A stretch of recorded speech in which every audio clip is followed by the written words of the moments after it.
Greetings, everyone. Welcome once again. This is Nigeria Unfiltered Podcast. Yeah, a lot of persons have been asking me questions. Hello, Shalom. When are we going to have you next online? I've been getting your information, and we are keeping you at the back. We are top notching for you. We are celebrating you. Here is me telling you I'm very grateful. I appreciate your effort. I appreciate your support. I appreciate the fact that you want to see this podcast see the light of the day.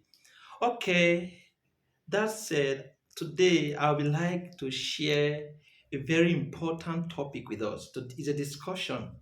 And what am I talking about today? The power of choice in decision making, a study of the US 2024 presidential election. I like to start by this.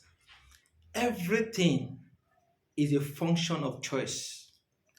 A man's success or failure is dependent on the choices he makes. If you see any successful man, it is a conglomeration, an aggregation of the choices he has made in life. I'd like you to know one thing. Choices determine how far you will go. And it comes a time in a man's life when he needs to make certain choices. And these choices sometimes very tough because destiny is at stake. In Nigeria, we're in that point where we dare not make mistake in our choices. The choices we have been making over and over has been the major reason for our age-long backwardness and millipedic growth. It is no news that Nigeria ought to be the giant of Africa. But where are we? We are crippled. It's as if the giant can no longer walk. It's as if the giant can no longer breathe. I'd like you to know one thing, dear friends. Choices is very crucial when it comes to leadership.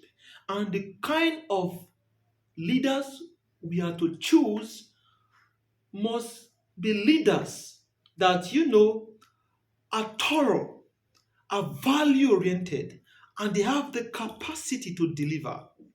I'd like to share a story. There was a situation, there was a war between two groups.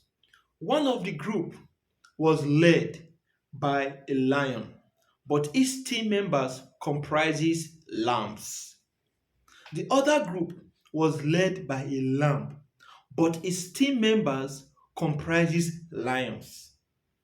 Whilst the war was about to start, a lot of forecasting persons say that the group that has more lions headed by a lamb will win because of course you have lions there, but the leader is the lamb.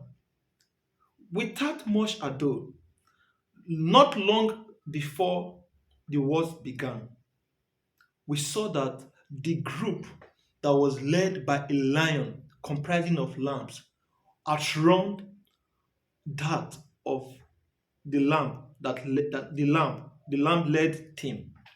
What does that suggest to you and I?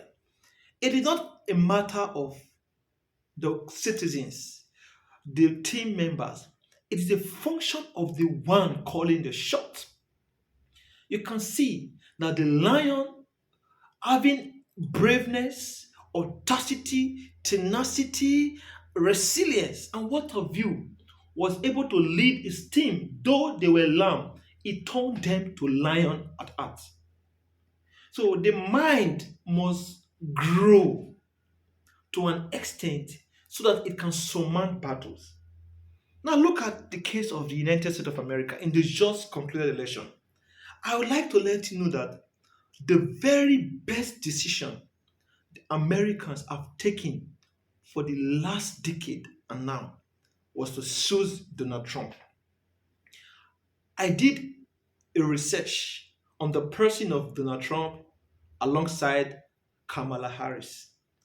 I put different variables. I looked at every parameter that needs to be studied. And I concluded that the best choice, the very best choice America can have at this material point in time was Donald Trump. A man of vision, a man of purpose, a man of unequivocal discipline and intelligence, a brave man, a leader on whose back others can rest, a leader who leads by example, a leader who leads by walking, a leader that never gets tired of leading. And I would like Nigeria, to be precise, to learn one or two things from the person of Donald Trump. If you studied all through the electioneering process, I have been a lone voice in several groupings that were filled with the female folks, jettisoning sentiment of the fact that Kamala Harris has an African background. I did not allow myself to be dissuaded because of the philosophy that surrounds Kamala Harris. Of course, the person of Kamala Harris is not a bad choice, but there are certain philosophies, there are certain principles that come along with Democrats' ideology. And at this point in time for America, they cannot afford to give their vote to Kamala Harris. Donald Trump was the best bet. And I like to congratulate every American that you have made the very best decision. And in a jiffy, mark my word, in a jiffy, there will be some radical transformation in America. Now, let me bring it down home. Where have we been in terms of choice making in Nigeria? We have been making decisions that has oftentimes stampeded and altered our growth. We are nowhere in the scheme of things in Africa, despite the fact that we are so endowed in human and natural resources. What is the problem? The problem we are having is leadership. The election of the United States of America was relatively free and fair. Donald Trump was meant to go through the rigors. Propaganda was everywhere, intimidation, even assassination attack. What happened? He was resilient. That is a characteristic of a leader. He was firm amidst the strong opposition. It was as if the earth was let loose, that Trump must not win. Is it about the sentiment from the female angle? That is right about time a female become president. It's high time we started giving in to feminine ideology. It's high time we get it better clear that the next generation is women. The future is woman. Donald Trump, against all odds, stood his ground. He stood firm. And what happened? He became a victor. Nigeria should learn something from that. We have been doing same thing and we are expecting a different result. It is wrong. It is an atema. You can't do same thing and expect a different result. What you get is the same result. I would like our leaders to learn from this. And there's something I'd like to share here. Being a good leader is independent of age. Whether you are 40, you are 60, you are 70, you are 20, does not make you better or less a leader. What we just want is the certain principles and certain values, your idiosyncrasy. That is what will make us entrust our mandates to you. I like Nigerians to think deep what it is that America did and what were the values that Donald Trump presents or represents that made them give him his vote. And one thing that was very striking, if you follow through the election in America, was that most of the electorate, they voted with the mindset of economy. Economic variable, stood tall amongst democracy. Of course, some other voted because of democracy, but most of the voters they tipped the economy above democracy. But here we are tipping religion, tipping ethnicity, tipping primordial sentiment, ethnic chauvinism above character, competence, capacity, ability to deliver. If you follow through the last stage of the campaign between Kamala Harris and Donald Trump, the final straw that broke the camel's back of Kamala Harris was the fact that she could not give a cogent, a tangible, a visible policy option that she will bring to change the economy. She could not say something better to improve the economy. All what she was saying was that when the time comes, she will do what she needs to do, that she doesn't have a right answer to give now. But all through the process, even though you and I will agree that the odds were against Donald Trump, is it about the feminine vendetta? Is it about the youth?